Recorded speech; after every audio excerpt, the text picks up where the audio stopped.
Good morning student. मैं lecturer mechanical वंदना, government polytechnic college Ajmer. आज मैं आपको आपके मैकेनिकल के थर्ड ईयर के सब्जेक्ट कोड MEMA 302 में जो हमारा new year unit 3 new year machining process है, उसमें मैं आज आपको आपका topic plasma arc machining process के बारे में समझाऊंगी। इसको हम शॉर्ट में संक्षेप में PAM प्रोसेस भी कहते हैं, प्लाज्मा आर्क मशीनिंग प्रोसेस। सबसे पहले मैं आपको समझाती हूँ कि प्लाज्मा क्या है। प्लाज्मा एक हाई टेम्परेचर पर आयोनाइज्ड गैस होती है जो कि प्लाज्मा कहलाती है, मतलब हीटेड आयोनाइज्ड गैस जो कि प्लाज्मा कहलाती है।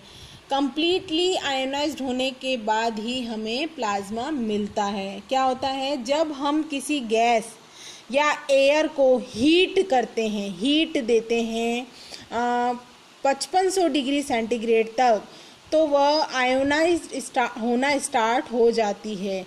जब हम इसको आयोनाइज्ड करते हैं तो इनका जो टेम्परेचर है वो 11,000 से 28,000 डिग्री सेंटीग्रेड तक पहुंच जाता है, जहां पर यह गैस या एयर जो है वो आयोनाइज्ड होना कंप्लीटली आयोनाइज्ड हो जाती है। जब ये कंप्लीटली आयोनाइज्ड हो जाती हैं तो इस हीटेड आयोनाइज्ड गैस को हम प्लाज्मा कहते हैं। अब यहाँ पर कौन कौन सी जो गैसेस हैं जिनको हम काम में लेते हैं, नाइट्रोजन, हाइड्रोजन, ऑर्गन हाइड्रोजन, जो हमारा स्टील है या अलॉय है या कास्ट आयरन जो H है, हम उसको यूज़ में लेते हैं, यहाँ पर इनकी सप्लाई करते हैं। अब कैसे ये प्रोसेस हमारा काम में लिया जाता है मैं आपको आगे समझाती हूँ। यहाँ पे हमारा जो प्लाज्मा आर्क मशीनिंग है, plasma arc machining is use to remove material from the work piece. Plasma arc machining जो है वह यूज़ की जाती है वर्क पीस से मटेरियल को रिमूव करने के लिए। In this process a high velocity jet of high temperature gas is use to melt and remove material from the work piece. इस प्रोसेस के अंदर एक हाई वेलोसिटी का जेट, हाई टेम्परेचर गैस जो होती है उसका जेट जो बनता है उसको हम यूज़ करते हैं, जो हमारा वर्क पीस है उसके ऊपर से मटेरियल को रिमूव करने के लिए या मटेरियल को मेल्ट करने के लिए। This high velocity of hot gas is also known as plasma jet. इस हाई वेलोसिटी हॉट गैस को हम प्लाज्मा जेट भी कह सकते हैं। When a gas or air is heated at a temperature of more than 5,000 degree centigrade and above, then it will start getting ionized into positive ions, negative ions, neutral ions. जब हम इसको air या gas को heat देते हैं 5000 degree centigrade तक, तो यह आयोनाइज्ड होना स्टार्ट हो जाती है पॉजिटिव आयंस में, नेगेटिव आयंस में या न्यूट्रल आयंस में। तो जो इनका टेम्परेचर है वो हमारा राइज होकर कहाँ तक पहुँच जाता है, व्हेन द गैस और air is ionised it temperature reaches from 11,000 degree centigrade to 28,000 degree centigrade, and this ionized gas is called plasma. Due to the high temperature generated from the arc, electrons from some atoms will be displaced and atoms are ionized, electrically charged, and the gas turn into plasma. हम इसको high temperature के साथ इसमें एक tungsten electrode होता है। जैसे ही हम DC पावर सप्लाई करते हैं तो जो हमारा टंगस्टन इलेक्ट्रोड है उसको नेगेटिव चार्ज मिलता है और हमारा वर्क पीस यहाँ पर जो है वो एनोड की तरह वर्क करेगा, और जो टंगस्टन इलेक्ट्रोड है वो हमारा कैथोड की तरह वर्क करेगा। तो यहाँ पर हम जो हमारी गैसेस हैं उनकी सप्लाई करते हैं, उनको हीट देते हैं, तो वो आयनाइज्ड होना स्टार्ट करती है और प्लाज्मा क्रिएट करती है। जब हमारे after the gas is ionised, this high temperature ionised gas is directly toward the work peace with high velocity. जब यह गैस फुल्ली आयोनाइज्ड हो जाती है हाई टेम्परेचर के साथ, तो यह डायरेक्ट वर्क पीस पर हाई वेलोसिटी के साथ ये हमारा जो प्लाज्मा है वो स्ट्राइक करता है और वर्क पीस पर से इस आर्क, यहाँ पर एक आर्क बनना स्टार्ट होती है वर्क पीस और जो हमारा कैथोड है उसमें, और इस आर्क से हमारा जो वर्कपीस है उस पर से मेटल रिमूव होना स्टार्ट हो जाता है। तो ये था हमारा प्लाज्मा आर्क मशीनिंग का बारे में। अब मैं इसकी वर्किंग समझाऊंगी कि वर्किंग प्रिंसिपल क्या होता है प्लाज्मा आर्क मशीनिंग का। तो PAM process uses ionise plasma to transfer heat. यहाँ पर हम जो आयोनाइज प्लाज्मा है उसको हीट में ट्रांसफ़र करने के लिए यूज़ में लेते हैं। The plasma is obtain bye forcing gas through an electric arc generated between cathode and anode. यह प्लाज्मा ही क्या करती है, जैसे ही जो हमारा प्लाज्मा क्रिएट होता है, जैसे ही हम उसको गैस को हम हीट देते हैं तो टंगस्टन इलेक्ट्रोड से हमारा जो प्लाज्मा है वो हाई वेलोसिटी के साथ आगे की तरफ जाता है। यहाँ पर जो कैथोड है और एनोड के बीच में यह प्लाज्मा क्या करता है, आर्क क्रिएट करता है जैसे ही कांटेक्ट में आता है। The high temperature plasma jet melt the material and removal material from the work piece. यह हाई टेम्परेचर का जो प्लाज्मा जेट है वो मटेरियल को रिमूव करता है या मेल्ट करता है वर्क पीस पर से। तो ये हमारा प्रिंसिपल था। अब हम देखते हैं प्लाज्मा आर्क मशीनिंग की कंस्ट्रक्शन क्या क्या है। देखिए यहाँ पर ये है हमारा टंगस्टन इलेक्ट्रोड जिसे हम कैथोड कहेंगे। ये है हमारा टंगस्टन इलेक्ट्रोड जो ग्रे कलर का है। अब यहाँ पर देखिए जो ये ब्लू कलर के हैं ये दोनों साइड लगे हुए हैं, ये हमारा वाटर कूल्ड नोज़ल है। मतलब यहाँ पर हम इसमें वाटर रखते हैं, जब भी हमारा प्रोसेस कंप्लीट हो जाता है तो हमें यहाँ पे कूलिंग करना रिक्वायर्ड होता है मशीन को। अब यहाँ पर देखिए ये एरो से जो हमारी आ रही है वो हमारी गैस आ रही है। अब हमारी जो रिक्वायरमेंट गैस है हम नियॉन आर्गन हीलियम जो भी गैस है हमारी हम उसके लिए यूज़ में लेते हैं।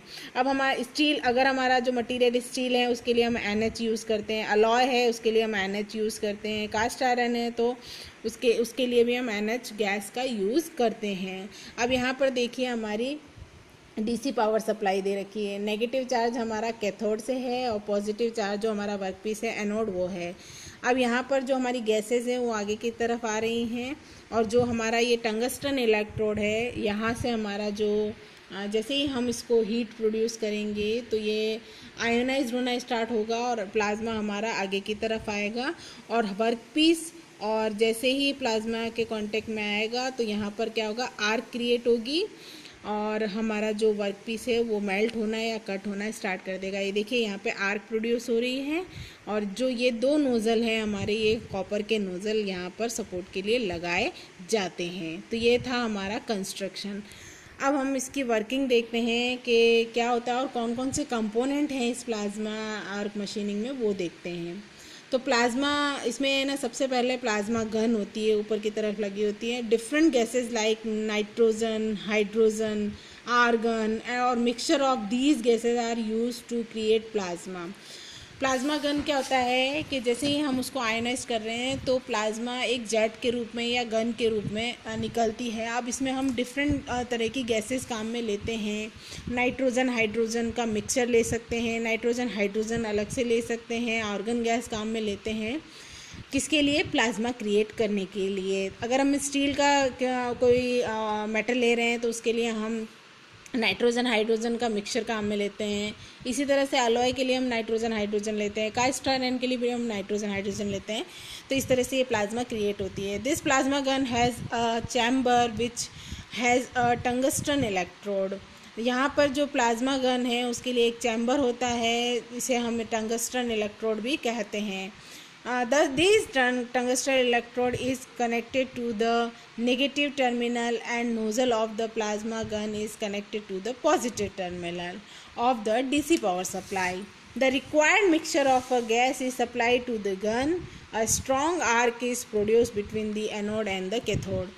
जैसे ही हम इनका मिक्सचर ऑफ गैस का सप्लाई करते हैं गन के अंदर तो यह एक स्ट्रॉन्ग आर्क प्रोड्यूस करके किसके बीच में प्रोड्यूस करेगा, जो हमारा कैथोड और हमारा एनोड है उनके बीच में स्ट्रॉन्ग आर्क प्रोड्यूस करेगा जिससे हमारा वर्कपीस पे से मेटल रिमूव होगा। नेक्स्ट है हमारा पावर सप्लाई। इसमें हम जो पावर सप्लाई देते हैं वो हम डीसी पावर सप्लाई देते हैं। DC power supply is use to develop two terminal in the plasma gun. heavy potential difference is applied across cathode and anode so that arc produced is strong and is able to ionize the gas mixture and convert it into the plasma। यहाँ पर जो हमारी power supply है वो हम DC power supply करते हैं। यहाँ पर इसको दो टर्मिनल से जोड़ा जाता है प्लाज्मा गन के। इसमें जो हमारा पॉजिटिव सप्लाई है और नेगेटिव सप्लाई है हम कैथोड और एनोड को देते हैं। अब यहाँ पर है हमारा कूलिंग मैकेनिज्म। मैंने आपको बताया है कि यहाँ पे कूलिंग मैकेनिज्म रखा जाता है। A cooling mechanism is added to the plasma gun is heated is produced in it hot gases continuously pass out from the nozzle. A water jacket is used to cool the nozzle is surrounded by water jet। यहाँ पर जो हमारे copper के जो nozzle लगे हुए होते हैं, जैसे ही इसमें हीटेड जो बहुत ही हाईली हीटेड गैस आगे की तरफ आती हैं तो ये नोज़ल क्या होते हैं, गर्म हो जाते हैं। तो इनको वाटर जैकेट के यूज़ करते हुए हम इन नोज़ल को कूल करते हैं। तो यहाँ कूलिंग मैकेनिज्म की भी रिक्वायरमेंट होती है। Work piece, different material can be work using this plasma arc machining. हम डिफरेंट तरह के जो मटेरियल हैं उन पे से हम प्लाज्मा आर्क मशीनिंग के थ्रू वर्क कर सकते हैं। Different metals like aluminium, magnesium, carbon, stainless steel, alloy steel can be work using this process. हम इन मेटल्स को इजीली प्लाज्मा आर्क मशीनिंग के थ्रू वर्क पीस पर मशीनिंग प्रोसेस कर सकते हैं। नेक्स्ट है हमारा मशीनिंग। क्या होता है? In this process a high velocity of high temperature air is use to remove material from the work piece by melting it. हम हाई वेलोसिटी हाई टेम्परेचर के साथ यहाँ पर जो हमारा आर्क बनता है उसके थ्रू हम वर्क पीस पर से मेटल को रिमूव करते हैं या मेल्ट कर सकते हैं। The gas is used in plasma arc machining is chosen according to the metal which is used as the workpiece। यहाँ पर जो गैस है उसको हम मशीनिंग प्रोसेस में, प्लाज्मा आर्क मशीनिंग प्रोसेस में अकॉर्डिंग टू यूज़ हम उसको चूज़ करते हैं गैस को, जो भी हम वर्कपीस का मटेरियल ले रहे हैं। लाइक मैंने आपको बताया स्टील है, अलॉय है, कास्ट आयरन है, उसके अकॉर्डिंग हम गैस को चूज़ करते हैं कि किस गैस को हमें आगे इस मशीनिंग प्रोसेस में यूज़ करना है। The plasma arc machining is used for cutting alloy steel, stainless steel, aluminium, nickel, copper and cast iron। अब हमारे कुछ एडवांटेज हैं प्लाज्मा आर्क मशीनिंग के। Hard as well as brittle metal can be easily machine with this process. Hard metal है या brittle metal है, दोनों ही हम इजीली मशीन कर सकते हैं प्लाज्मा आर्क मशीनिंग प्रोसेस में।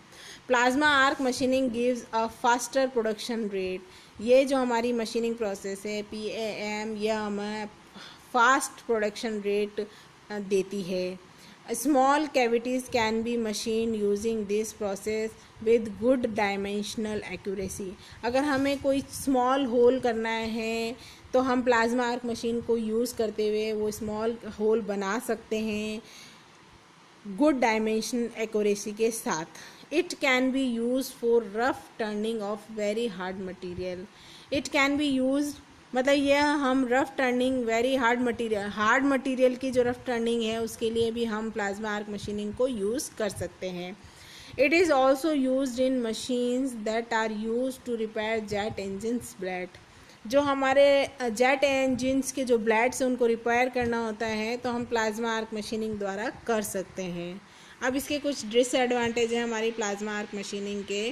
The equipment used in plasma arc machining are very costly. जो भी हम इक्विपमेंट यूज़ कर रहे हैं प्लाज्मा आर्क मशीनिंग में, लाइक कॉपर की नोज़ल यूज़ करते हैं हम इसमें, जो हमारा टंगस्टन इलेक्ट्रोड है वो यूज़ करते हैं, या वाटर के कूलिंग के लिए जो हम मैकेनिज्म इसमें लगा रहे हैं, तो जितने भी इक्विपमेंट है वो कॉस्टली होते हैं। Metallurgical changes take place on the surface of the work piece. जो हमारा वर्क पीस का जो सरफेस है उसमें मेटलर्जिकल चेंजेस आ सकते हैं, अपनी जगह बना सकते हैं। The consumption of inert gas is high. जो हमारी यहाँ पे गैस है उनका इनर्ट गैस जो है नाइट्रोजन, हाइड्रोजन, ऑर्गन एक्सेट्रा, उनका कंजम्पशन ज़्यादा होता है। As oxidation and scale formation take place shielding is required. मतलब ऑक्सीडेशन और स्केल फॉर्मेशन है वो अपनी जगह बना लेते हैं और यहाँ पर शील्डिंग की रिक्वायरमेंट होती है। इसमें जो हमारे स्किल्ड पर्सन है वही वर्क कर सकता है। तो कुछ डिसएडवांटेज है हमारे प्लाज्मा आर्क मशीनिंग के। अब हमारे कुछ एप्लीकेशंस है कि प्लाज्मा आर्क मशीन कहाँ कहाँ यूज़ में ली जाती है। It is used in mil application, mil में यह हम यूज़ में लेते हैं। It is used in the nuclear submarine pipe system, nuclear submarine pipe system में हम इसका यूज़ करते हैं। Used in welding rockets motor case, हम जो रॉकेट मोटर्स हैं उनको हम वेल्ड कर सकते हैं, कट कर सकते हैं। Used in welding of stainless steel tubes, it is used for profile cutting, हम इसको वेल्ड भी कर सकते हैं। स्टेनलेस स्टील की जो ट्यूब्स होती हैं उनको कट भी कर सकते हैं, उनको मेल्ट भी कर सकते हैं। जो हमारी हाई कटिंग प्रोफाइल है उसके लिए हम प्लाज्मा आर्क मशीनिंग को यूज़ में करते हैं। तो ये हमारे कुछ इसका कंस्ट्रक्शन वर्किंग वगैरह थे। आज हमारी प्लाज्मा आर्क मशीनिंग के बारे में हमने समझाया। Thank you.